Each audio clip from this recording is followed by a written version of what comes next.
With eyes toward the State of the Union, we already know that President Obama's second-term agenda will focus on immigration, gun control, and climate change. But according to our next guest, if he wants to leave a long-term legacy, he should focus on blazing a more healthy, prosperous, and innovative trail for America's cities. America's 50 largest cities house two-thirds of the population, and they are responsible for three-quarters of total economic output. Joining us now is Richard Florida, professor at the University of Toronto and NYU, and senior editor for The Atlantic. And Richard, when you sort of frame it around the statistics I just cited, it sounds like a no-brainer that President Obama or any other politician on the national stage would be paying attention to urban America. But I think when you sort of look at the incentive game in politics, what I'm noticing is in the 2012 elections really, I think, pointed towards this. The Democratic base increasingly is concentrated really in, cities and metropolitan areas. The stat I keep citing to people is that Obama in victory this year actually won fewer counties than Michael Dukakis did while getting wiped out nationally 25 years ago. It strikes me that there is little incentive right now, little electoral incentive that Republicans are seeing towards playing to the city. They've just sort of written off urban America to the Democrats and focused on the rest of the country. Can there be an agenda? Can there be an urban agenda? Can that be on the agenda as long as that dynamic persists?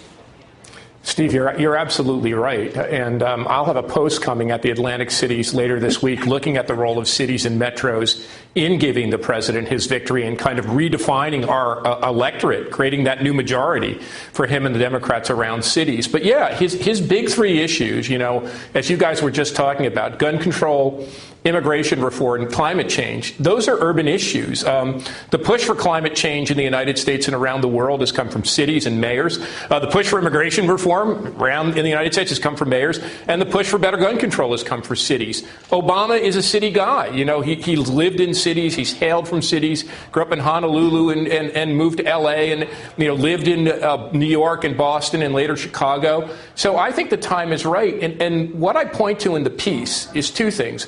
One, we need a Department of Cities to make the investments we're making in this country on infrastructure, in the environment, on affordable housing, on job creation, to make them more effectively. And two, if we're going to think where that bulwark of bipartisan change is going to come from, who are the pragmatic leaders in the country, the president should go right to the mayors, whether it's a Republican or independent like Mike Bloomberg, a Democrat like Rahm Emanuel. Across the spectrum, the mayors are the ones who are developing the innovative and pragmatic solutions. So in creating a new Department of Cities, I think he can not only make urbanism part of his economic agenda, climate change agenda, gun control agenda, immigration reform agenda, he can break the deadlock in Washington by appealing to the people who want positive change. Well, and Richard, dig down a little bit more into the Department of Cities. What exactly would it do? How would it work?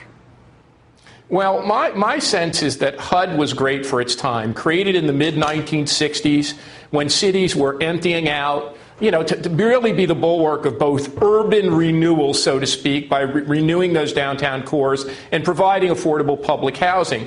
But that mission is no longer what cities are about. Cities are the fulcrum of innovation, economic growth, with density providing better and more affordable housing, and climate change in a more efficient environment. So my sense is it pulls together pieces of the Department of Transportation that are going to make the $2 trillion investment in our infrastructure, pieces of the Department of Environmental Protection.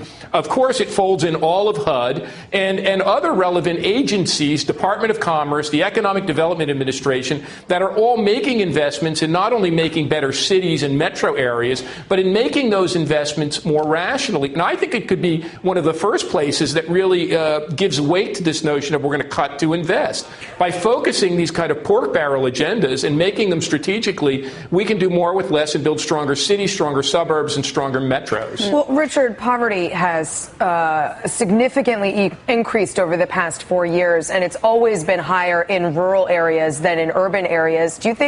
Do you worry at all that this new Department of the Cities, this new focus on cities, is going to take away resources from focusing on rural poverty?